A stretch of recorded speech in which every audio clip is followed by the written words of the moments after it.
கோவில்கள்ல தேங்காய் உடைக்கும் போது அது அழுகி இருந்தா அதுக்காக வருத்தப்படாதீங்க. அதுக்காக சந்தோஷப்படுங்க.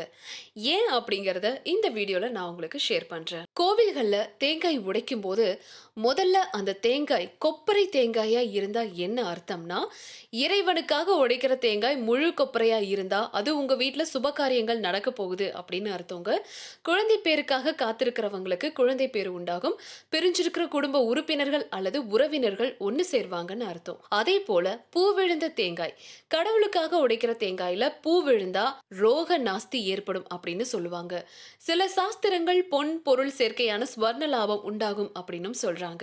அதனால சாமிக்கு உடைக்கிற தேங்காயில பூ இருந்தது அப்படின்னா நீங்க சந்தோஷத்துல கூட துள்ளி குதிச்சு விளையாடலாம். அழுகிய தேங்காய், சுவாமிக்காக தேங்காய் உடைக்கும் போது அது அழுகி இருந்தா உடனே நம்ம மனசு ரொம்ப பதட்டமா இருக்கும்.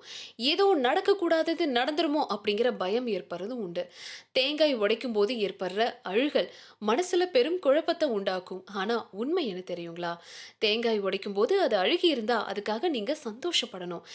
ஏன்னா உங்களையும் உங்க குடும்பத்துக்கும் இருக்கிற தீய சக்திகள், கண் திருஷ்டி எல்லாமே போயிடுச்சு அப்படின்னு சொல்லப்படுதுங்க. அதே போல தேங்காய் அழுகி இருக்கிறது அப்படிங்கிறது, நீங்க எந்த காரியத்தை நினைச்சு தேங்காய் உடைச்சீங்களோ அந்த காரியம் சித்தியடையும் அப்படின்னு பொருள்.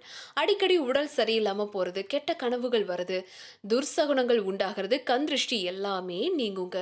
அதனால இனிமே சாமிக்காக உடைக்கிற தேங்காய் அழுகி இருந்தா சந்தோஷப்படுங்க, வருத்தப்படாதீங்க. அது மட்டும் இல்லாம மனசுல இருக்கிற கவலைகள் நீங்க பரிகாரம் செய்ய வேணுமா? ஒருவேளை சாமிக்கு உடைக்கிற தேங்காய் அழுகி இருந்து உங்களுடைய மனசு ஏதாவது சஞ்சலப்படுற மாதிரி தோணுச்சு அப்படின்னா அதுக்கு எளிய பரிகாரம் கூட இருக்குங்க.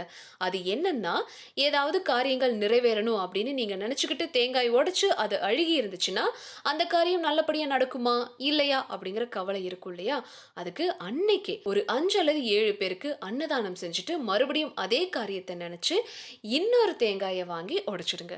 சோ நீங்க நினைச்ச காரியம் நல்லபடியா நடக்கும்.